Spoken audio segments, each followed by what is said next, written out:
Hello, my name is Carla Doherty. I'm a registered nurse at Waukesha Memorial Hospital in the day surgery department. I am here today to discuss the topic of servant leadership. This leadership style is what is modeled in my department where I work, and I wanted to learn more about it and share what I found. My department director is actually the person who introduced us to servant leadership. He did this in a unit meeting, and we actually ended up creating a mission statement and a vision statement together as a department based on his servant leadership model. My presentation today will cover what servant leadership is and how to be a servant leader. I will share with you the impact on nursing practice and administration and research that I have found on the topic. If we are to become leaders in our field, perhaps knowing what type of leaders are already working in the field are doing, we can learn how to use this as an effective leadership strategy. So what is servant leadership? Robert Greenleaf developed the concept in 1970. As described by the Greenleaf Center for Servant Leadership, a servant leader focuses on the well-being of people and communities of which they belong.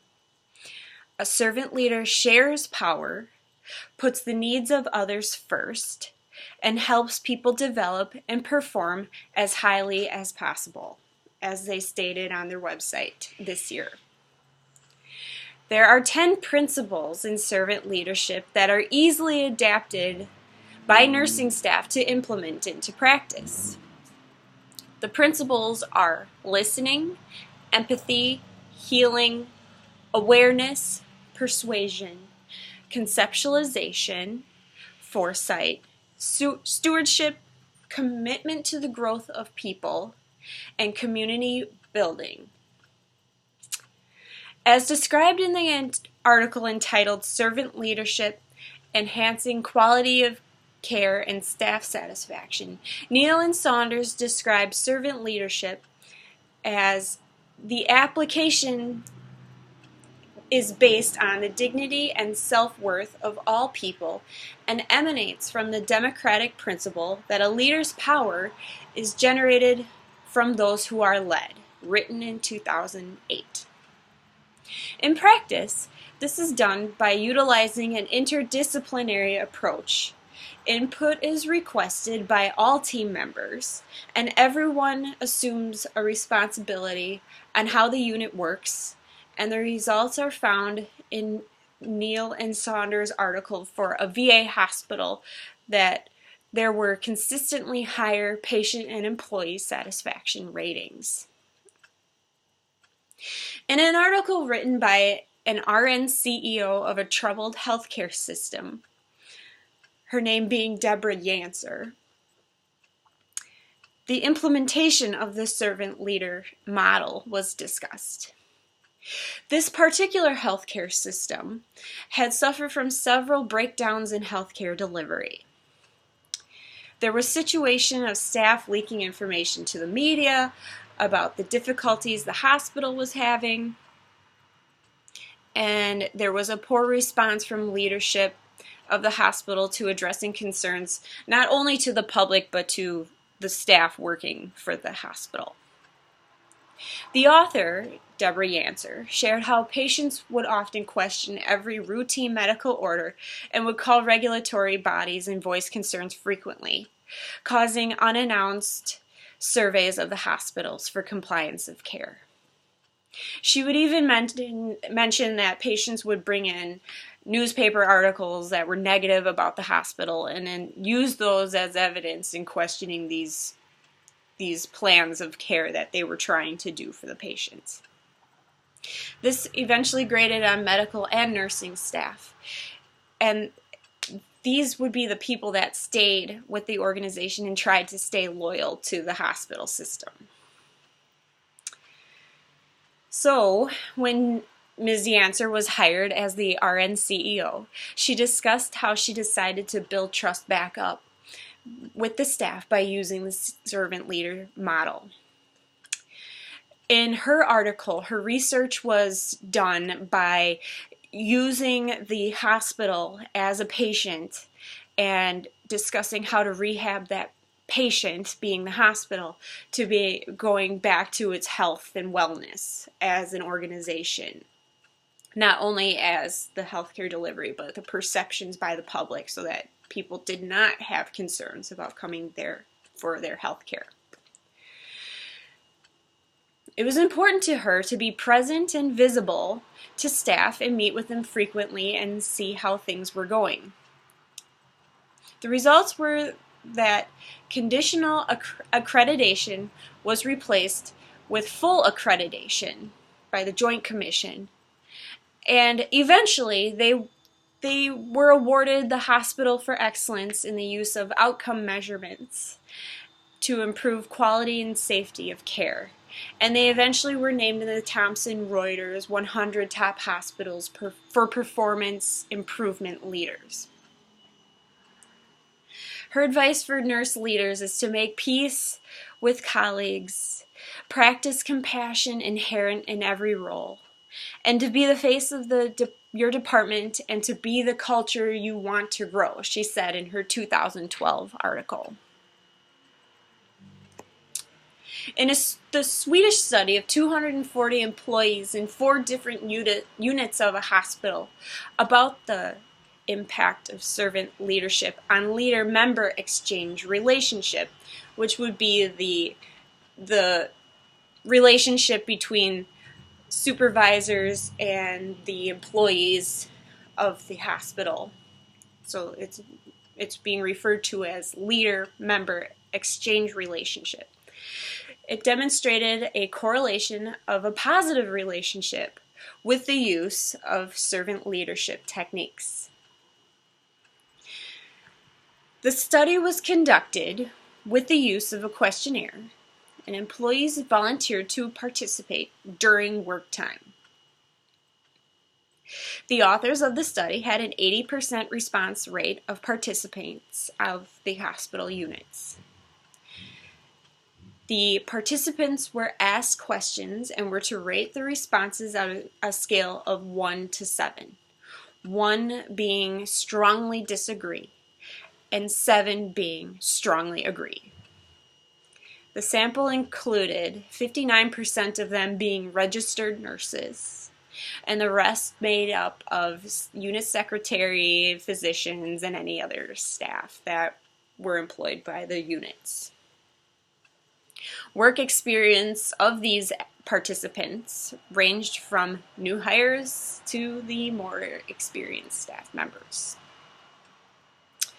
The results of the Pearson's R analysis showed a significant correlation between the 5 primary dimensions of servant leadership: empowerment and accountability, service, stewardship, and humility. The study also found bivariate correlations between 0.63 and 0.69 on 4 out of 5 dimensions to a strong leader-follower relationship. And this was published in 2016. And it's found that servant leader culture promotes strong relationship and trust between leaders and employees. In another study in a French hospital that was published in 2013, it was found that using this type of leadership would enhance nurses' quality of work life and in turn increase their work engagement. Having nurses rate their supervisor's leadership style and then rating their own level of quality of work and work engagement was how this study was conducted. The findings were that they can directly benefit the organization by leading to higher quality of care and better patient outcomes. Finally, in another study conducted about 3 high-performing Catholic church parishes in Iowa that was measuring the life of the parish, when the question was how to consolidate underperforming parishes. The case studies of the parish were done in 2 phases. First, by performing interviews, having focus groups on lay people and parish staff, and by doing an archive records review. The second phase was about an inductive search for patterns of behavior of how servant leadership works and why it enhances organizational citizenship. This article was published in 2010. This study found 3 direct mechanisms for careful interactions between the leaders and the members of the organization. These mechanisms included invitation, inspiration, and affection. They found that this led to the citizenship behaviors of helping, initiating, participating, and self-developing, which led to a culture of service and structural mechanisms, which then led to servant leaders' behaviors of recognizing, serving, and empowering. The servant leadership behavior has demonstrated that active members in a prosperous and a prosperous organization, a behavior that can be applied to a healthcare setting easily. So how does one act like a servant leader?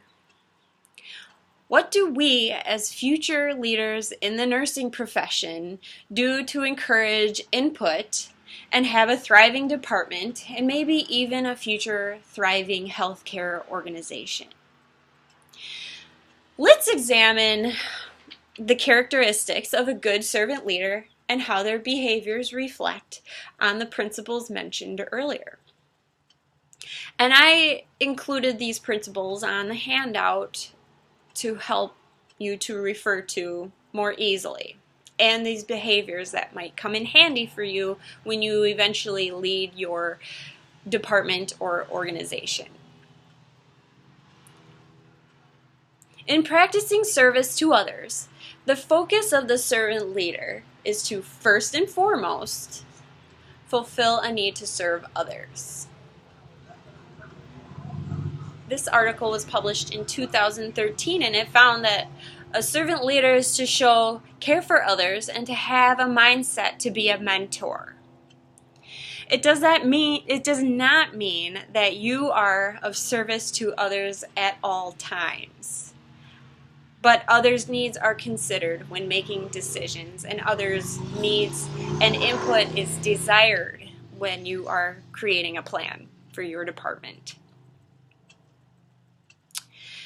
It serves the leader to develop and mentor those to develop into good followers so that they may soon themselves become good leaders, as stated by Mr. Waterman in his 2013 article. This reflects on the principles of empathy, listening, healing, and awareness.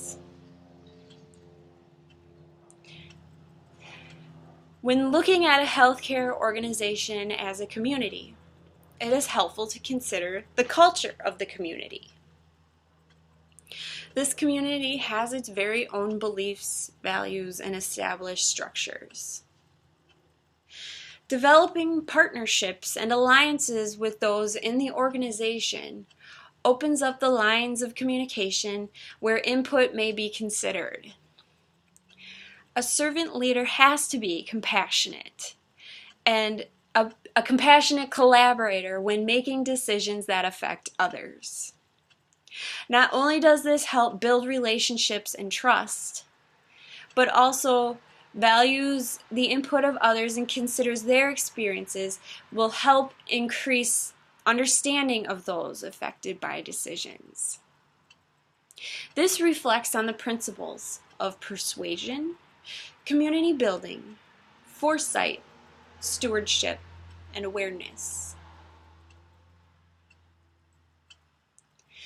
Finally, a servant leader has to have vision toward the future of healthcare delivery. Unfortunately, today, the expectation is that healthcare providers will have to do more with less funding and have to stretch all those resources as far as they can go, as we have all experienced in our careers. This may require change in how healthcare is delivered, and this will require strategy building within the organization. It is an asset to have humility and integrity when projecting a vision, and followers are to feel like they are part of a team rather than a lower level of the hierarchy. Presenting these new changes requires the ability to be creative and have sound judgment. This reflects on the principles of conceptualization, foresight, and persuasion. So this demonstrates how you're not only going to be led by your followers. You are still a leader and still have to make these decisions that people may not always completely agree with. And as we probably have experienced in our own careers, it is difficult for some people to accept change. And unfortunately, there will always be change. And we, as leaders in our field, are going to have to be the ones to deliver the news of change or come up with how this change is going to affect everyone. So in this presentation, I discussed servant leaders. I shared with you what a servant leader is, what servant leadership is dating back from its invention by Robert Greenleaf. I shared an experience from a practicing RN CEO who utilized the principles to rehabilitate a failing hospital and change it into an award-winning hospital. I shared research studies that discussed how employees respond to leaders and whom use this style have positive feedback that they provided, which not only gives you better patient outcomes, but in our field there's already a problem of high turnover in nursing at the bedside, or just as people change careers frequently, and this will help with retention, which it will be a concern if we're definitely managing units and having to hire and train new employees consistently. I shared another research study that found why servant leadership works and the effects it has on the organization that was several successful Catholic churches in that example. Finally, I shared how to be a servant leader and what someone should try to do when being a servant leader. This leadership style is what is in practice for Surgical Services Division at Pro Healthcare, where I work, and it has been a quite successful program, as our director is very accessible and will answer emails directly within an hour or two, and a manager who is frequently encouraging the development of nurses in their careers, whether that is going back to school and completing your bachelor's degree like what she did for me, but she's also encouraging us to get our board certifications for peri-anesthesia nurses, which I encourage everybody to do in our class, that once we're done with our bachelor's degree, our education is not done, and these board certifications are integral in continuing our education beyond our bachelor's degree. We as BSN prepared nurses may be placed in a leadership role and may find that this style will greatly help in developing relationships and create successful healthcare departments and eventually our healthcare organizations. Thank you for listening today. I hope this is helpful in coming up with a leadership style, as we have always known managers and supervisors that have been more open to input from the people that are working on the front lines. So good luck after school, and thank you for listening.